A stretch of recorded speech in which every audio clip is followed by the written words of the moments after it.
안녕하세요. JJ 살롱입니다. 오늘은 모처럼 수다 타임을 좀 가져보려고 합니다. 사실 그 문장의 기록 시리즈가요, 좀 진지하고 무게감이 있어서 제가 문장의 기록 시리즈를 시작하면서 일상 에세이는 좀 가벼운 수다로 채우려던 계획이었는데요. 계획과는 달리 쓸데없는 말을 하는 것이 조금 죄송한 생각이 들고, 그리고 이건 조금 엉뚱하긴 한데요. 그 구글 데이터 센터를 생각하니까 제 하찮은 수다로 데이터를 채우는 게 좀 그렇더라고요. 그런데 말 그대로 살롱인데 살롱에서 진지한 얘기만 할 수도 없으니까 오늘은 좀 가볍게 수다도 떨 겸 이상한 여자와 이상한 여자에 관한 이야기를 해 볼까 합니다. 결론 먼저 말하면요. 그 이상한 여자 한 명은 저고요. 다른 한 명은 진짜 이상한 여자, 진짜 이상한 어떤 여자입니다. 엊그제 있었던 일인데요. 제가 자주 가는 스타벅스에서 생긴 일입니다. 저는 혼자 있기를 좋아하는데 또 같이 있기를 좋아합니다. 그래서 스타벅스 같은 공간이 저는 정말 좋거든요. 혼자 있으면서도 사람들 속에 있을 수 있어서 마치 군중 속에서 홀로 존재하는 그런 느낌을 주거든요. 게다가 다른 카페와는 달리 스타벅스에는 제가 좋아하는 질 좋은 녹차가 있습니다. 저는 출처가 분명하고 직접 관리되는 그런 식품들을 좋아하는 편인데요. 예를 들면 오설록이 그렇거든요. 아시다시피 제주도에서 직접 관리 재배를 하니까 생산 연도, 숙성 정도 이런 것들을 투명하게 알 수가 있잖아요. 그래서 제가 오설록 제품 중에서 제주 유기 녹차를 유독 좋아하는데요. 스타벅스가 그 오설록 어린잎 유기 녹차를 쓰더라고요. 그런데 이 관련해서 이건 저만 알고 있는 비밀인데요. 같은 어린잎 유기 녹차여도요. 그 오설록은 티백당 찻잎 그램 수를 작게 담아서 좀 용량을 많이 먹고 싶은 저에게는 좀 빈약한 면이 있거든요. 그런데 스타벅스만큼은 티백 하나에 찻잎 3g이 꽉 차게 담깁니다. 그래서 티백 하나가 들어가는 톨 사이즈에 1,000원 정도 보태서 벤티 사이즈를 먹으면 티백 2개가 들어가는데요. 그렇게 되면 하루에 6g의 녹차를 먹을 수 있습니다. 저는 의식적으로 하루 6g의 녹차잎을 꼭 우려 먹으려고 하는데요. 특히 아침 브런치에는 커피보다는 녹차로 음료를 마시는 습관이 있습니다. 그래서 이날 또 그 녹차 때문에 브런치를 위해 스타벅스에 갔는데 넓은 코너 자리에 어떤 여성이 앉아 있었습니다. 코너 자리는 곡선 자리, 부스석 자리이고요. 1인 좌석이라서 짐이 많은 저도 참 좋아하는 자리인데요. 1인석이면서도 양옆으로 공간이 넓고 콘센트도 바로 아래에 있어서 저는 그 자리가 제일 좋은 자리인 것 같습니다. 그런데 그 자리에 먼저 그녀가 앉아 있길래 저는 어떤 자리를 고를까 하다가 그 옆자리에 자리를 잡았습니다. 그런데 제가 주문을 하기 위해 일어나서 계산대로 향하는데 그녀가 제게 들으라는 식으로 뒤에 대고 큰 소리로 혼잣말을 하더라고요. 이런 것을 관객 들으라고 하는 소리 방백이라고 하죠. 그녀는 이렇게 말했습니다. "아이씨 왜 빈자리 많은데 이 자리를 자꾸 난리야 짜증나게." 하면서 약간의 쌍시와도 있었던 것 같고요. 하여튼 그러는 겁니다. 예, 등 뒤에서 선명하게 들려오는 소리 때문에 저도 정말 거슬렸는데요. 왜냐면 그녀가 앉은 코너 자리는 굉장히 넓은데 그녀가 그 넓은 자리의 가운데에 앉지를 않고 어 오른쪽 끝에 앉아 있었기 때문에 옆자리인 저와 거리가 가까운 것이거든요. 게다가 제가 그 자리를 잡은 데는 이유가 있었는데요. 제 전선이 1 짜리여 가지고 좀 짧기도 하고 콘센트가 꼭 오른쪽에 있어야 딱 떨어지게 맞거든요. 그런데 하필 그날따라 제 패드가 충전이 안 되어 있었어요. 그래서 그 자리에 앉은 것이었습니다.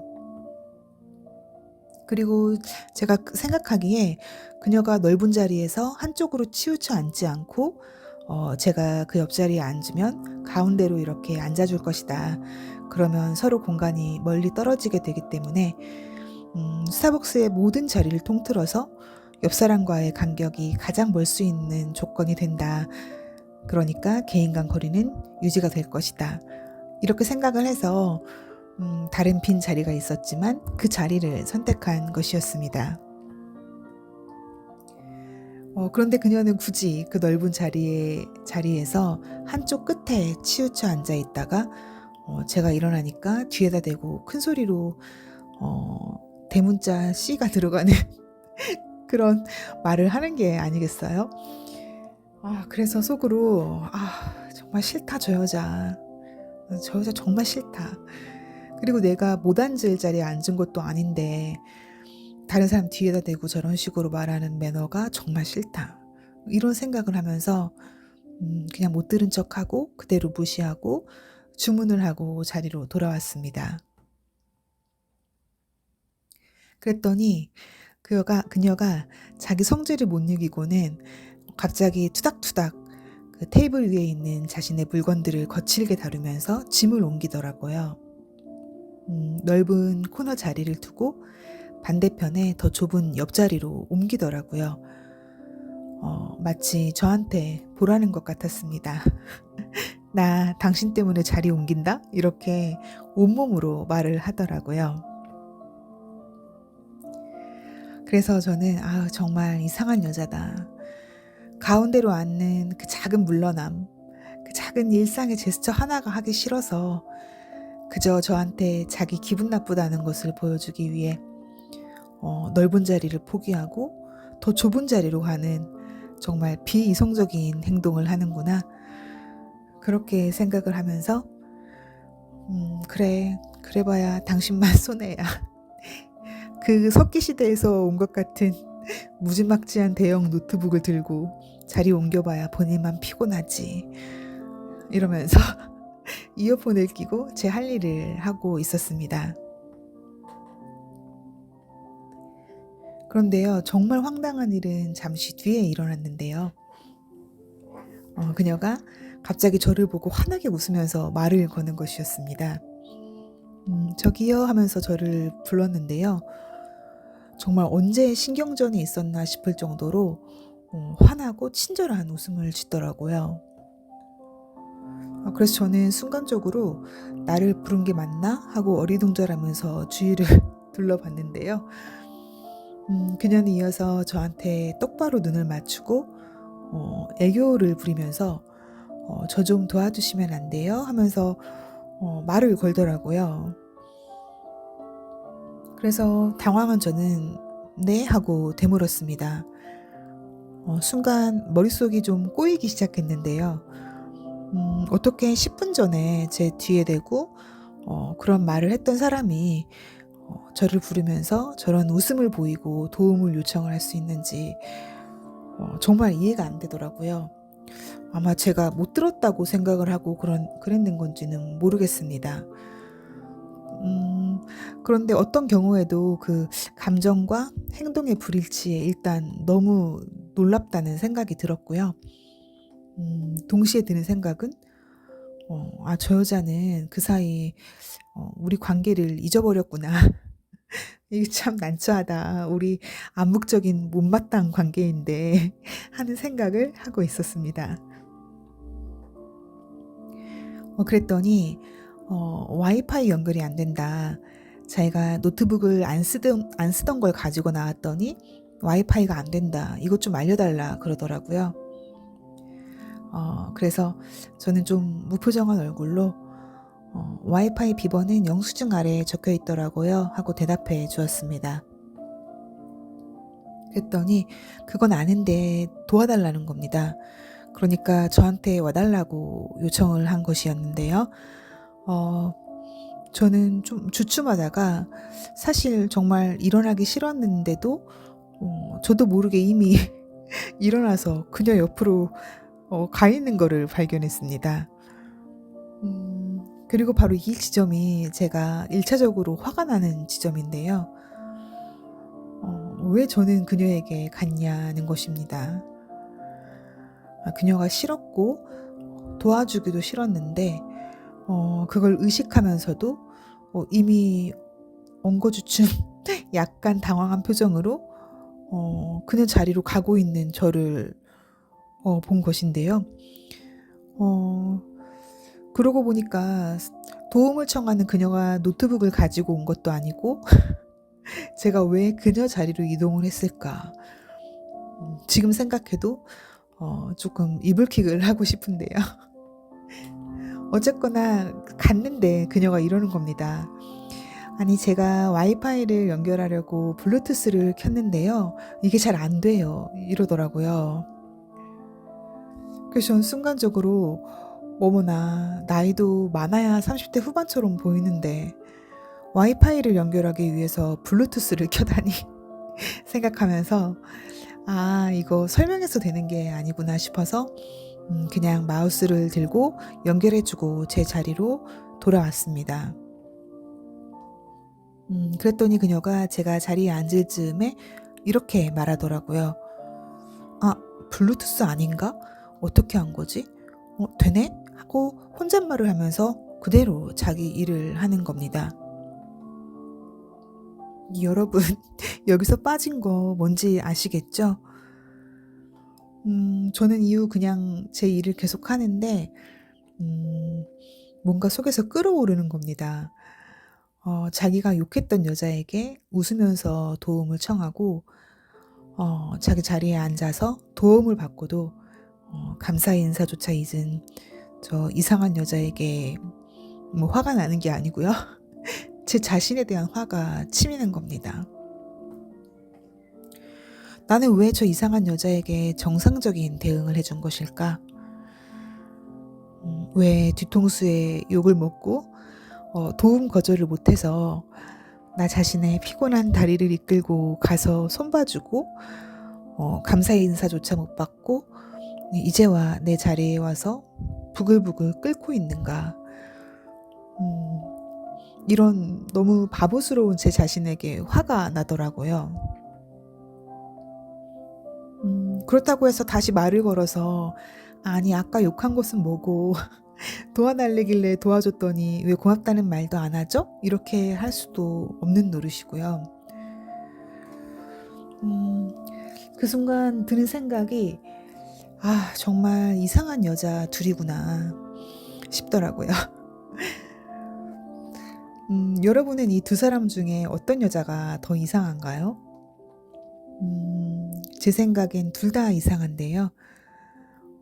그중 한 여자는 이미 제 관심 밖에 있고요.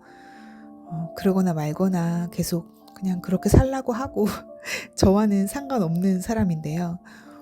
문제는 제 자신이었습니다. 무례한 사람에게까지 보였던 제 관습적인 친절에 대해 정말 깊이 생각해 보게 됐습니다. 사실 저는 그 석기시대 노트북 화면에 있던 블루투스를 내리고 와이파이를 연결해 주는 내내 그녀가 싫다는 생각을 계속하고 있었거든요. 그럼에도 행동은 제 감정과 어긋나게 일관성을 유지하면서 타인에게 여전히 친절을 베풀고 있었습니다. 이것이야말로 학습된 친절, 조건화된 배려 같은 것인데요. 제 페르소나, 사회적인 얼굴, 그 가면이 참 오랫도록 한 방향으로 형성되어 굳어졌구나 하는 생각을 하게 되었습니다. 그리고 그렇게 형성된 표면적인 얼굴 때문에 이제는 마음도 행동도 갇혀버린 게 아닌가 그런 생각이 들더라고요. 그래서 그런지 요즘은 상황에 따라서 상대에 따라서 태도를 달리하면서 적당하게 알맞게 차갑게 행동하시는 분들이 저는 참 부럽더라고요. 이 나이에 이런 거 하나 조절 못하는 제 자신이 조금 안타깝기도 했습니다.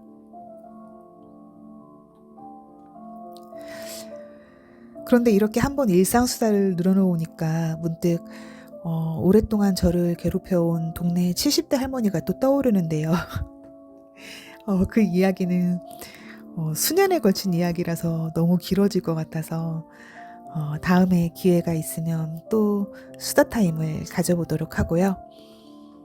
음, 오늘 밤에는 오래 미뤘던 사물의 기록 영상도 하나 찍어보려고 합니다. 뭔가 수다 욕구가 이것으로 충족이 안 된 것 같거든요. 주말인데요. 저는 오늘은 아무 데도 가지 않고 집에서 넷플릭스를 보면서 시간을 보내려고 합니다. 제 계획은요. 라면도 끓여 먹고 닭볶음탕도 해 먹고 막 먹고 싶은 거 닥치는 대로 다 먹어 보려고 하는데요. 음 먹고 싶은 거 얘기를 했더니 갑자기 생각나는 게 있는데요. 저 아이스크림 어제부로 끊었습니다. 제가 탄산음료도 30대 어느 날 딱 끊었거든요. 그리고 이후 탄산음료를 아예 입에 대지 않고 있는데요. 이제 아이스크림 차례가 온 것 같습니다. 그래서 이번 주에 작정하고서 베스킨라빈스, 파리바게트 콘 아이스크림, 그리고 하겐다즈 녹차 아이스크림까지 마지막 인사를 나누면서 하루에 한 품목씩 정성껏 천천히 다 먹어 주었습니다. 그리고 어젯밤에 하겐다즈를 끝으로 아이스크림 스푼을 내려놓으면서 이제 안녕 혼잣말을 하면서 아이스크림과 정말 이별을 고했습니다. 딱히 아이스크림을 끊을 이유는 없었는데요. 그냥 이제 끊을 때가 된 것 같아서 끊었습니다. 정말 맥락 없는데요. 저는 무언가를 끊을 때 이렇게 갑자기 이유가 없는 것처럼 끊어버리는데요. 돌아보면 이런 것이 언제나 진짜로 남더라고요.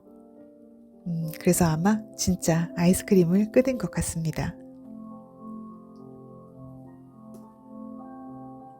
또 맥락 없는데요. 또 뵙겠습니다. 감사합니다.